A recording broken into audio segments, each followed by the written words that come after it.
संकल्प विकल्प कम कैसे होते हैं? संकल्प की इच्छाएं किसके मन में नहीं होती?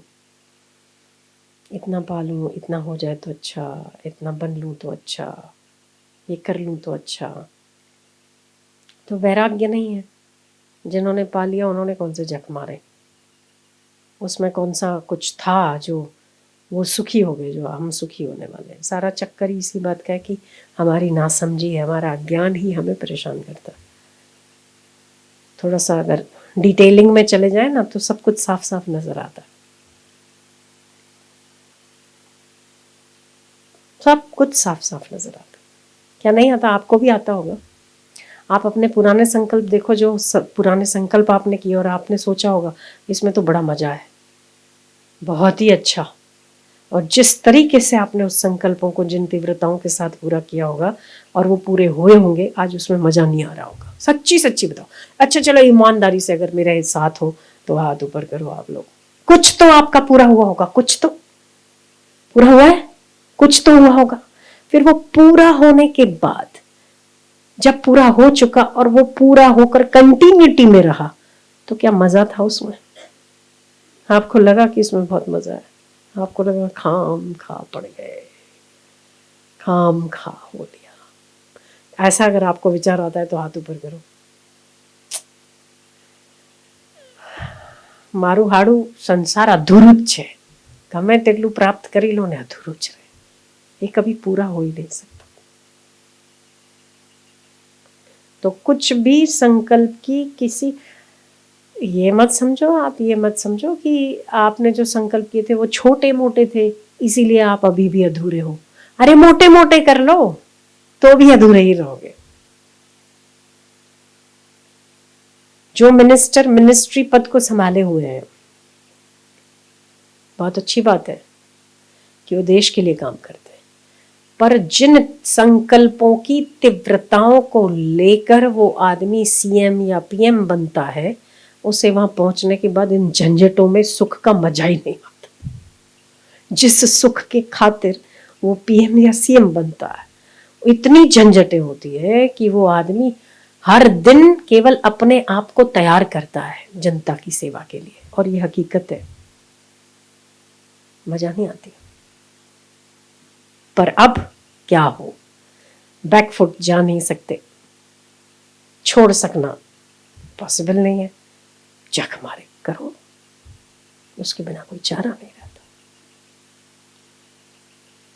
हर संकल्प के साथ ऐसा है, हर संकल्प के साथ कि आप उसमें जब घुस जाते हैं ना, उसके बाद बाहर आने के रास्ते कम नजर आते हैं आपको।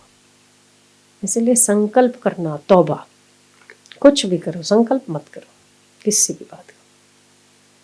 जो प्राप्त है उसका सदुपयोग करो। सामने आ जाए तो ठीक है, नहीं आए तो बाबा बहुत अच्छा, किसी में बंधे तो नहीं ना, बंधो मत, बंधन बहुत दुखदायी है।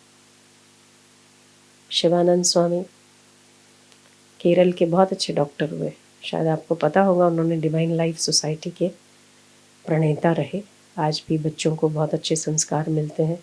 दिव्य जीवन सेवा संघ करके उनकी एक संस्था चलती है, डिवाइन लाइफ सोसाइटी, ऋषिकेश में भी है।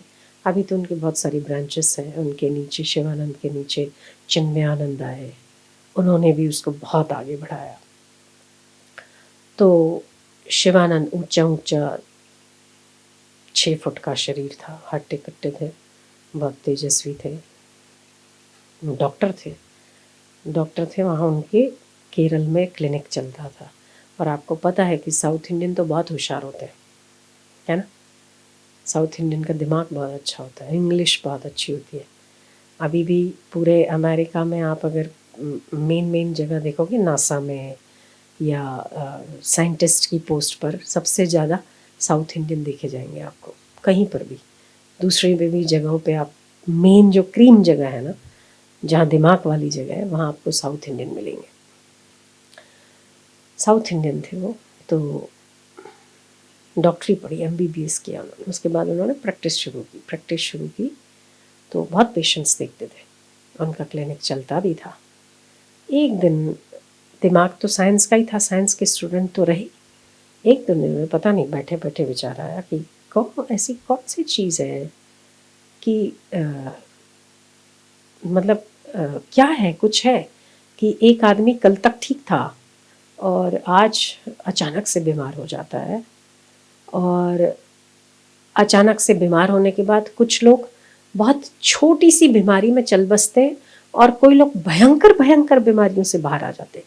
कोई तो चीज़ है जो सृष्टि को चला रही है, कुछ तो है जो चला रही है हमारी। अगर हम एक गोली लिख कर नहीं देते हैं, प्रिस्क्राइब नहीं करते हैं, तो सामने वाला ना दवाई की दुकान पे जाएगा, ना उसे दवाई मिलेगी, ना वो खाएगा। इतना छोटा सा काम भी करने के लिए कोई चाहिए। जैसे मैंने प्रिस्क्राइब किया, सामने वाले ने गोली वो पेपर ले गया, पेपर जाके मेडिकल को दिखाया, मेडिकल वाले ने वो दवाई दी। ये एक प्रोसेस, इतनी छोटी से काम के लिए भी प्रोसेस है। तो ये बीमारी होना, फिर ठीक होना, फिर ये सृष्टि का चलना, फिर सब कुछ सिस्टमेटिक होना, ये ऐसे ही तो नहीं होता। सुपर नेचुरल पावर उसको कहा उन्होंने कि सुपर नेचुरल पावर है जो कि ये सारी दुनिया की व्यवस्था को ठीक ठाक रखती है। माता पिता धार्मिक तो थे, वो धर्म के, सत्संग के संस्कार बच्चे में आते ही आते हैं। 7 पीढ़ी तक बच्चों के संस्कार चलते हैं। माता पिता धार्मिक थे, उन्हें एक विचार जगा तो उन्हें खोज हुई कि वो क्या चीज़ है। उन्होंने क्लिनिक पे प्रैक्टिस छोड़ दी, पेशेंट्स छोड़ दिए और वो आ गए ऋषिकेश। ऋषिकेश से ऊपर तपोवन में उन्होंने वहाँ वेद पढ़ाए जाते। भटकते भटकते, खोजते खोजते उनकी खोज जाके वहाँ पूरी होती है। तपोवन में जाके वहाँ पढ़ाया जाता है वेद। वेद कहता है कि तुम ब्रह्म हो, ब्रह्म से ही सारी सृष्टि उत्पन्न होती है। थोड़ा थोड़ा पढ़े, फिर उस पर विचार किया। उनको कोई गुरु भी मिले बड़े अच्छे।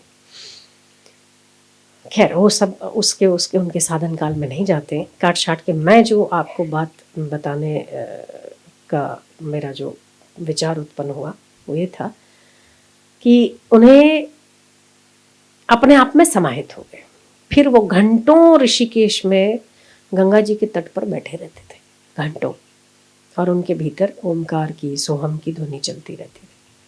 बड़ी ऊंची स्थिति के वो हुए। और पत्थर पर बैठे रहना, घंटों जल को देखते रहना, पता ही नहीं चलना कितने घंटे बीत गए, पता नहीं चलना। ऐसे किसी पेड़ के नीचे पड़े रहना। डॉक्टर थे। आप सोच सकते हैं उस डॉक्टर को किस बात की कमी रही होगी जो उसने वो सब छोड़ के उस जगत में प्रवेश किया, जिस जगत में उसे कुछ पता ही नहीं था कि क्या है, पर उसकी एक जिज्ञासा। तो हम लोग इतने सत्संग सुनते हैं ना, फिर भी हमें वो जिज्ञासा नहीं है, इसीलिए सत्संग हजम नहीं होते। और कई लोगों को जिज्ञासा ऐसी होती है तो एक प्रसंग ही उनके लिए पर्याप्त होता है, त्याग के लिए, वैराग्य के लिए। हम लोग को बार बार सुनने पर भी वो रुचि नहीं जगती है ना, क्योंकि वो केवल जबरदस्ती परोसा जा रहा है। वो उनकी अंदर की भूख होती है, खोज होती है। तो खोज अपनी मेहनत से जब पूरी की जाती है तो उन्हें फिर संतोष होता है। तो शिवानंद से पढ़े रहते थे, तो वहाँ आने जाने वाले लोग हैं, साधु समझ के उन्हें प्रणाम कर दिया। फिर कभी होते ना, फिर प्रकृति सेवा में हाजिर होने लगती है। जब आप अपने संकल्प विकल्प छोड़ देते हो तो प्रकृति बनाने लगती है कि उनका ये बन जाए, वो हो जाए। और फिर माया तो है ही है, माया दासी तो होती है। तो आने जाने वाले लोग देखते कि ये पड़े हैं घंटों, तो कोई आया होगा और उसने कहा होगा, बाबा हमारा तो ये काम नहीं, कुछ ऐसे वो फलाना आदमी मेरा ना किसी जेल वेल में फंस गया है। तो इन्होंने कह दिया होगा, अरे कुछ नहीं है, आ जाएगा तो 1-2 घंटे में, कुछ चिंता विंता मत करो, सत्य हो गया। तो पता है ना आपको फिर कैसे माउथ टू माउथ पब्लिसिटी होती है, फिर प्रचार हो जाता है, फिर गुरु बन जाते हैं, फिर वो शिष्य बन जाते हैं, रोज दर्शन करने आते हैं। वो आके बैठे रहते थे, अपना थोड़ा बहुत बोलते। तो चलते चलते चक्कर ऐसा पड़ा कि वो जो आते थे लोग, वो कहते थे कि आप ऐसे नर्मदा तट पे पत्थरों पर पड़े रहते हैं, आपका तो इतना ओजस्वी तेजस्वी शरीर है, हट्टा कट्टा शरीर है, और ऐसे दो बारिश इसमें बैठे रहते हैं। थोड़ा सा हमारे लिए छोटी सी कुटिया बना देते हैं, कुटिया बना देते हैं, आप उसमें बिराजिए। अब उन्हें भी यही हुआ कि चलो बना, ये लोगों की इच्छा है तो बना लो, जो आपको करना है कर लो। तो गंगा तट पे कुटिया बना दी। इंग्लिश बहुत अच्छी थी। तो आपको पता है ऋषिकेश में फॉरेनर्स आते हैं, ठीक है। ये सुबह हर रोज अपना शरीर को मजबूत रखने के लिए आसन प्राणायाम करते थे। क्या आसन करते थे वो। उनकी डिवाइन लाइफ सोसाइटी में बच्चों के लिए बहुत अच्छी अच्छी कहानियाँ, आसन कैसे करना, बहुत अच्छी शिक्षा देते थे वो, खासकर बच्चों को। तो आसन करते थे, तो जो आने जाने वाले लोग होते थे फॉरेनर्स देखते थे, और ये इंग्लिश में बात करते थे, तो फिर फॉरेनर्स बड़े अट्रैक्ट हुए, वो उनसे सीखने लगे। तो वो कहते थे कि शरीरम खलु धर्म साधनम, शरीर को इतना स्वस्थ रखो कि मन को अपने आप ही नियंत्रण में रखने में मजबूती मिले। कच्छ शुद्धि, इंद्रिय शुद्धि, शौच शुद्धि, कई प्रकार की शुद्धियों के वर्णन करते। इंद्रिय शुद्धि है कि जहाँ जहाँ इंद्रियों के विकार हो वहाँ भगवान नाम का जप करो, कुल्ला कर लो, और थोड़ा टहलो, ओमकार का जप करो, किसी भी एक मंत्र में, इष्ट मंत्र में श्रद्धा रखो। उनके उपदेशों की बहुत लंबी चौड़ी लिस्ट है। तो खास कर वो आसन प्राणायाम को महत्व देते थे, आसन करके शरीर को स्वस्थ रखो। तो वो करते थे। तो फॉरेनर्स आए, फिर तो आपको पता है फॉरेनर्स आए तो डॉलर भी रख के जाते हैं, है ना। फिर उन्होंने ये कहते कि हमें कुछ नहीं चाहिए, ये तो छोड़ के हम आए, हम तो खुद ही इतना कमाते थे। फिर एक बार 5 लोग, 10 लोग, 10 में से 50 लोग फॉरेनर्स बहुत अच्छा योगा सिखाते हैं, बहुत अच्छा योगा, 50-70 रोज सुबह की बैच में आने लगे, और ये खुले में गंगा के तट पर सिखाते थे। उनको यही कि चलो लोगों का भला हो रहा है, लोगों का भला हो रहा है। ये भी तो संकल्प है ना। संकल्प आप देखो कैसा काम करता है, अच्छा या बुरा, संकल्प लोगों का भला होना चाहिए। ये भी तो देखो, पहले था कि मेरे बच्चों का भला होना चाहिए। अगर मैं एक गृहस्थी हूँ या मैं संसारी हूँ, तो मैं केवल 2 बच्चों के लिए वरदान मांगता हूँ भगवान से कि मेरे बच्चे खुश रहने चाहिए, उनका हित होना चाहिए। पर अगर मैंने वो 2 बच्चों को छोड़कर बहुतों को अपने बच्चे बनाया, तो मैं उनके लिए संकल्प करने लग गया। वो मतलब छोटा सा छोड़ के मैंने बड़ी झंझट ले ली, जैसे हमने आपकी ले ली है। हमारे लिए भी झंझट ही है, और है क्या, संकल्प तो संकल्प ही है। अब ठीक है, हम शिवानंद की बात को याद करते हैं। अब 70 लोग आने लगे, तो बोले बैठेंगे कहाँ, चलो तो थोड़ा बन जाए। ऐसा फुर नहीं उठा। और आपको पता होगा कि जिन जिन व्यक्तियों के चित्त में बहुत प्रकार की इच्छाएं दबी रहती हैं, उनके संकल्प जल्दी नहीं फलते। पर जो हृदय शुद्ध है, जिनके उसमें कोई इच्छा नहीं है, तो उनका एक बार का भी संकल्प ना फलने लगता है। अगर हम ज्ञान की दृष्टि से देखते हैं, तो अच्छा या बुरा संकल्प मात्र ही दुर्दशा का कारण है, संकल्प मात्र ही बंधन का कारण है। पर अगर हम गीता की दृष्टि से देखते हैं, तो गीता यही कहती है कि अपनी चाह को छोड़कर दूसरों की चाह को पूरी करने में, अपने कल्याण को नहीं पर लोक संग्रह के लिए कर्म जरूर करना चाहिए, ये गीता कहती है। ठीक है। तो ये लोक संग्रह की बात थी शिवानंद जी के भी चित्त में कि चलो 50-100 लोग आए, बेचारे बारिश। तो फिर लोग कहने लगे कि हम लोग तो गर्मियों में और सर्दियों में तो हम आसन प्राणायाम करते हैं, पर हम बारिश में कैसे करें। तो बोले थोड़ा सा चबूतरा बना दे, अगर आपकी आज्ञा होगी। तो बन गया, वो भी 50-100 लोग बैठ के रोज आसन करने लगे, बढ़ने लगे। ऋषिकेश में तो आपको पता है टूरिस्ट प्लेस है, वो टूरिस्ट बहुत आने लगे। फिर उनके चित्त में हुआ कि ये तो फिर इनके चित्त में हुआ, लोगों के चित्त में नहीं हुआ, इनके चित्त में हुआ। तो किसी ने बात रखी, किसी फॉरेनर ने, कि हम डिवाइन लाइफ सोसाइटी की एक वो नींव डालते हैं और एक बड़ा सा आश्रम बना देते हैं। तो उनको लगा जैसे वो छोटा सा था ना, वो छोटी सी कुटिया थी, उसमें तो क्या ही झंझट था, कुछ नहीं, रोज अपना हो गया खत्म बात। सारा दिन भजन करो, सुबह आधा घंटा केवल बंद जाते थे, आधा घंटा पौना घंटा। पर ये कहीं ना कहीं लोगों को सिखाने की वो रही होगी ना, कि चलो मैं जिससे लाभान्वित हुआ हूँ वो समाज को दूँ, गलत नहीं है, अच्छा है। वो उऋण होना चाह रहे हैं कि मैंने जिनसे सीखा मुझे उनको आगे फॉरवर्ड करना चाहिए। फिर आश्रम बनाया, और इनकी एक अच्छी आदत ये थी कि वो रोज का रोज ना डायरी लिखते थे। जो भी वो दिन भर करते थे उनको डायरी लिखते थे। उनकी डायरी में लिखा सब कुछ अच्छा।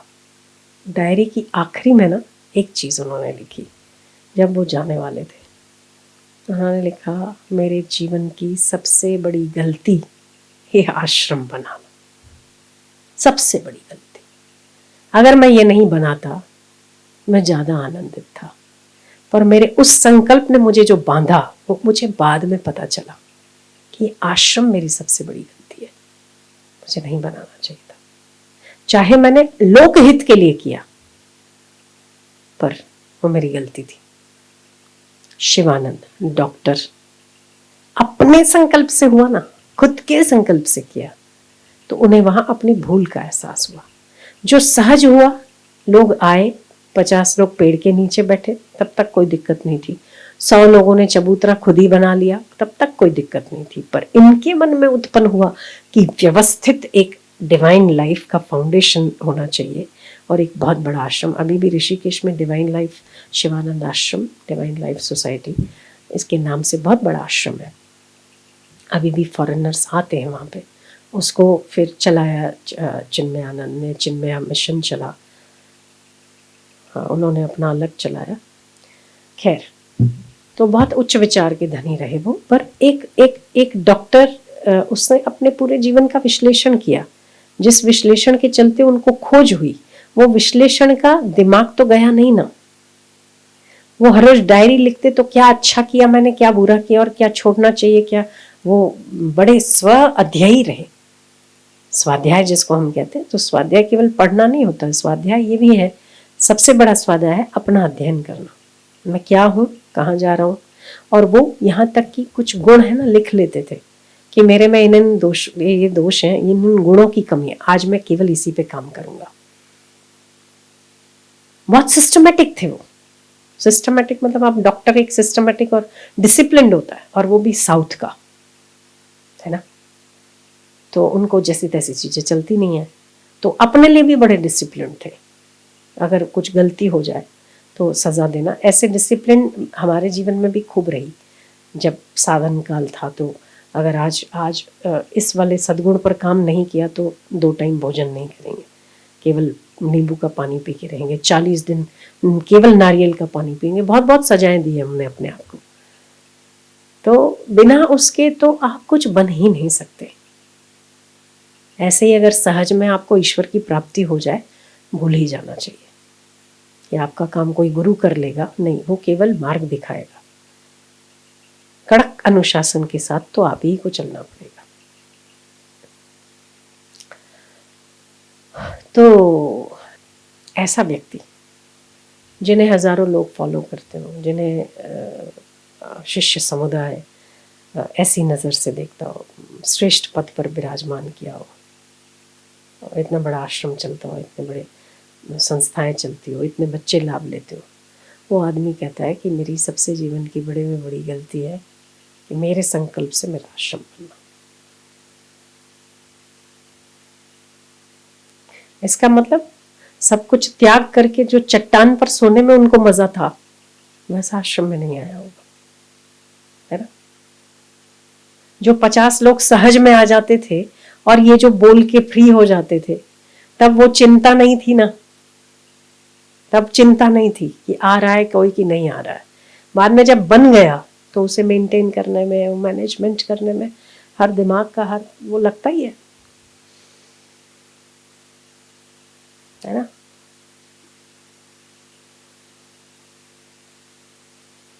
तो संकल्प संकल्प ही है, पर हाँ गीता कहती है कि करने का आवेग हर व्यक्ति में भीतर भरा हुआ है। कुछ न कुछ किए बिना आदमी रह ही नहीं सकता। आप कुछ किए बिना रह ही नहीं सकते हो। रह सकते हो, आपको बोला जाए आप कुछ मत करो, ऐसा नहीं हो सकता कि आप कुछ ना करो। कुछ न कुछ करने का आवेग है। बेहतर है कि संसार के लिए करो, उससे बेहतर है लोक उपयोगी कार्य करो, लोक संग्रह का कार्य करो।